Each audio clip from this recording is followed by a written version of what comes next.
Movement जो था, जो प्रोग्रेसिव लिटरेचर है, उसका डाउनफॉल हुआ, लेकिन जब भी उसको अभी पढ़ा जाए तो वो इतना रेलेवेंट लगता है। तो उसका डाउनफॉल क्यों हुआ, उसका कोई रीजन मतलब स्पेसिफिकली आपके हिसाब से क्या है? देखिए, ये बात जो मैं कहूँगा शायद कुछ लोगों को नहीं भी अच्छी लगे, but a reality is perhaps not conducive or comfortable for everybody.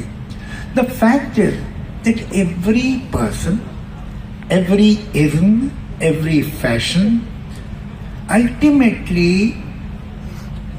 become their own caricatures. ये देखो फिल्म स्टार्स में भी होता है, अल्टीमेटली वो अपनी नकल करने लगते हैं। आपके जो फैशन हैं वो भी धीरे धीरे अपने आप को कॉपी करके सुसाइड कर लेते हैं, फैशन आते हैं चले जाते हैं। जो स्कूल ऑफ थॉट पे हैं वो भी धीरे धीरे करके अपने कैरिकेचर बनना शुरू होते हैं, and they become more and more hard. और उनके अंदर जो फ्लेक्सिबिलिटी, जो ह्यूमन टच है, ये वो कम होता जाता है। फिलॉसफी और थियरी जो है वो डेवलप ज़्यादा होती है। तो उसमें एक बिल्कुल वो कास्ट सिस्टम आ जाता है कि either you are on this side और ऑन दैट साइड। तो वो कहीं मुझे लगता है कि प्रोग्रेसिव राइटर्स मूवमेंट में भी उस तरह का कट्टरवाद एटीट्यूड आ गया कि आप ये लिख, क्या आपने रोमांटिक पोएम लिख दी है, आपको शर्म नहीं आती?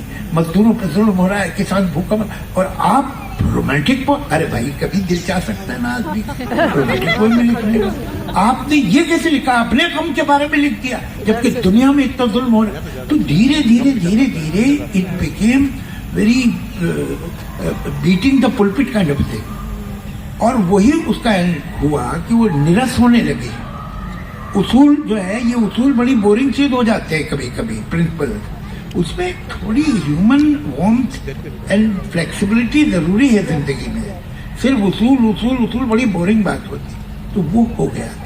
और उसके खिलाफ एक तो अंदर से ये गड़बड़ हुई और बाहर दूसरी गड़बड़। बाहर ये कि जो वेस्टर्न और कैपिटलिस्ट फोर्सेस ने, दे न्यू के 10 लीडर वो पैगाम नहीं पहुंचा सकते जो ये राइटर, शॉर्ट स्टोरी राइटर्स और नॉवलिस्ट और पोएट्स पहुंचाते हैं। तो उनको भी कहीं से डैमेज करना था। तो एक पूरा वेस्ट में मूवमेंट शुरू हुआ कि ये जो आप बाहर की बात देखते हैं, जिस एक्सटर्नल है, this propaganda, poetry and art should be from inside. जो आपका इनर वर्ल्ड है उसमें ढूंढिए कि आप क्या कहना चाहते हैं, क्या लिखना चाहते हैं। तो उनको सोशल इश्यूज से जो नया आया मॉडर्न पोएट्री में, बहुत हद तक उसे काटा गया। अब आप देखिए, इवन इन पॉपुलर म्यूजिक, आपको जो म्यूजिक में the answer my friend is blowing in the wind, जो वियतनाम वॉर के जमाने में गाने हुए, या इन द घेटो, ये अब जो आप बाद में अभी एक एमएनएम है जो करता है कुछ, वरना एक वेव आई बेबी बेबी की, उस गाने में सिर्फ बेबी होती थी और कुछ वो, ये इत्तेफाक नहीं है।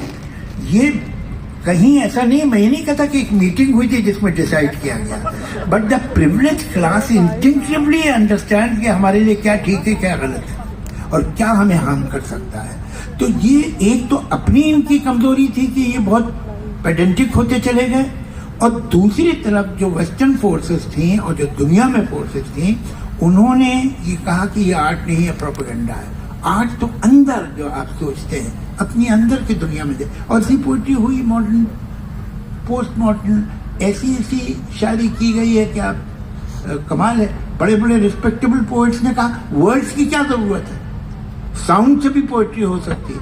तो मतलब ये है कि वो बात मत कहो जो इनकन्वीनियंट है एस्टेब्लिशमेंट के लिए। तो कुछ वो एक मजाज का ही शेर है कि कुछ तुम्हारी निगाह काफिर थी, कुछ मुझे भी खराब होना था, तो दोनों मिलके हो गया है।